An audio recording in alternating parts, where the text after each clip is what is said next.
기내 난동 구속 영장 신청입니다. 자, 제주행 비행기 안에서 갓 돌진한 아기가 우니까 시끄럽다는 이유로 이렇게 했던 40대 남성 기억하시죠? 내가 피해라는 건 괜찮아? 야, 어른을 피해가 뭔데?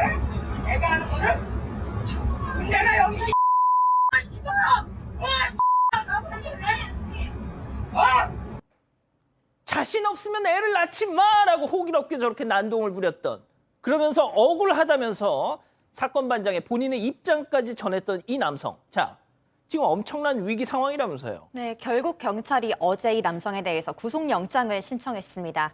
지난 14일 40대 남성은 김포에서 제주로 가는 비행기 안에서 우는 갓난아기가 시끄럽다면서 그 부모에게 욕설을 하는 등 난동을 부렸었죠.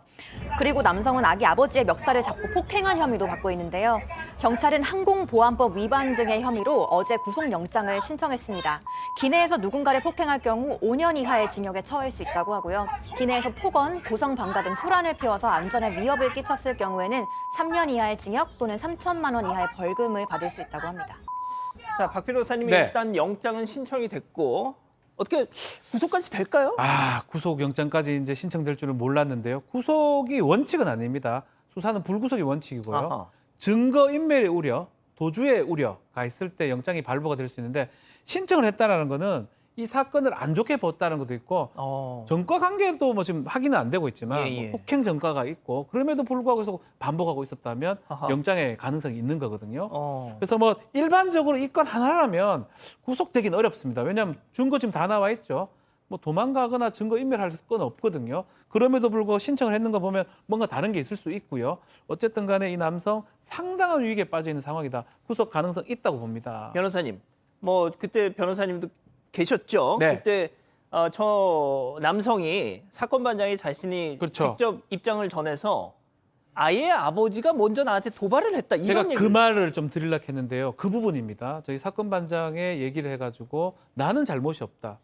피해자가 먼저 했기 때문에 내가 이런 행동을 했다라는 취지에 아마 경찰 조사 과정에서도 이렇게 한다면 이거 자체가 범행을 부인하면서 아하. 증거를 인멸할 우려가 있는 거거든요. 아하. 뭐 정확하게 저는 단언할 수는 없지만 그런 것들이 반영이 돼서 구속영장이 신청됐을 가능성도 있을 것 같습니다. 아하.